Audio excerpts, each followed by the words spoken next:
What happens to these gambling places now that the casinos are open again? Does their business drop off, or? One of the things we heard is that people prefer not to. I kept on asking, like, why don't you just go to Vegas, particularly if you're in LA? You're very close.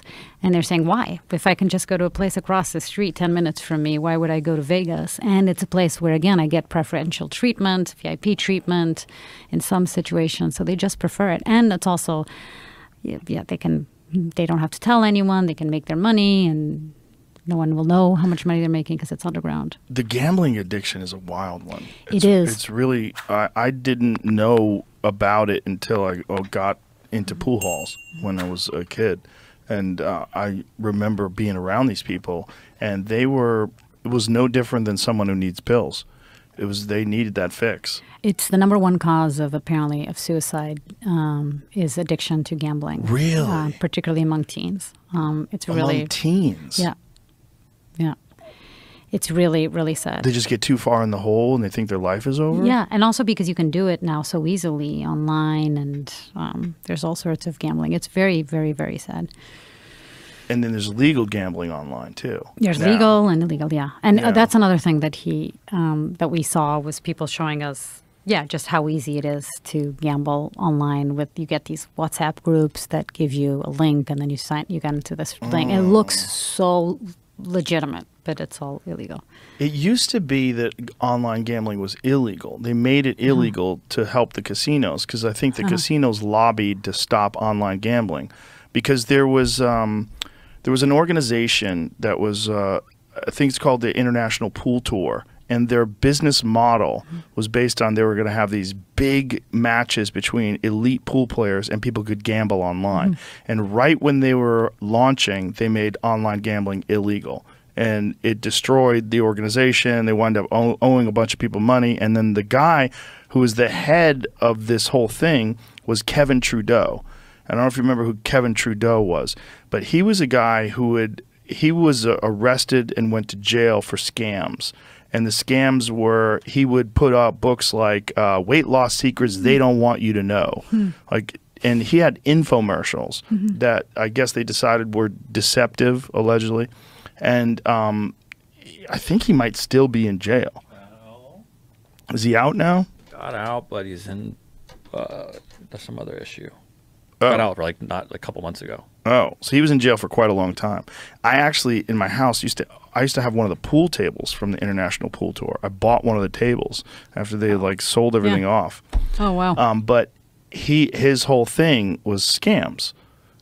His whole thing was just preying on people that wanted to. There's a weight loss cure that they don't want you to know about. $37 million fine he got for that. From the government, refunded many of the purchases of the book, but Trudeau said he was broke and did not explain where the money had gone. The government said he still needed to refund millions of dollars more. Before halting the case years ago, U.S. District Judge Robert Gettleman said Trudeau would have to explain where the money was. The judge added then, "That will be interesting. I'm not sure I'll be sitting here, but I hope to be." So that's what he's in court, because he's apparently out, and I think he's just going to flee and go get that money. Right.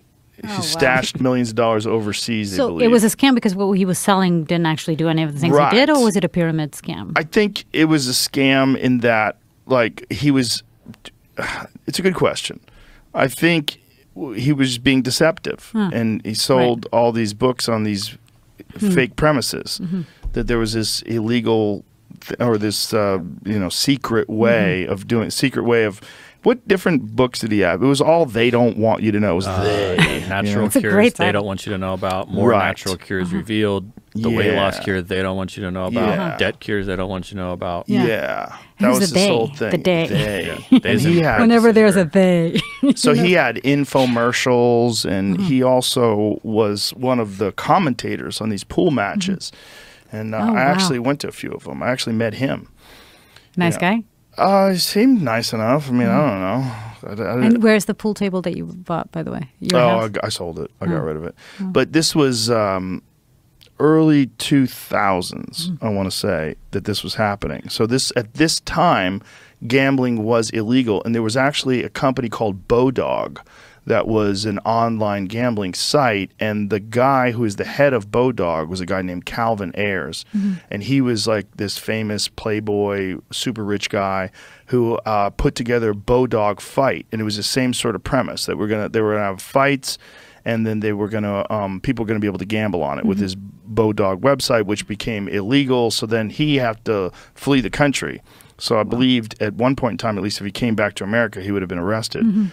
But he got in a feud with the UFC because like his organization was spending similar to like, you know what I was talking about. It's like very difficult to create a new online league, but he spent a lot of money, got really big name fighters like Fedor Emelianenko and, you know, like these big guys and got them to fight. And one of the events he put, and his thing would be like all scantily clad women and, you know, and one of them they did, I think they did it in Costa Rica.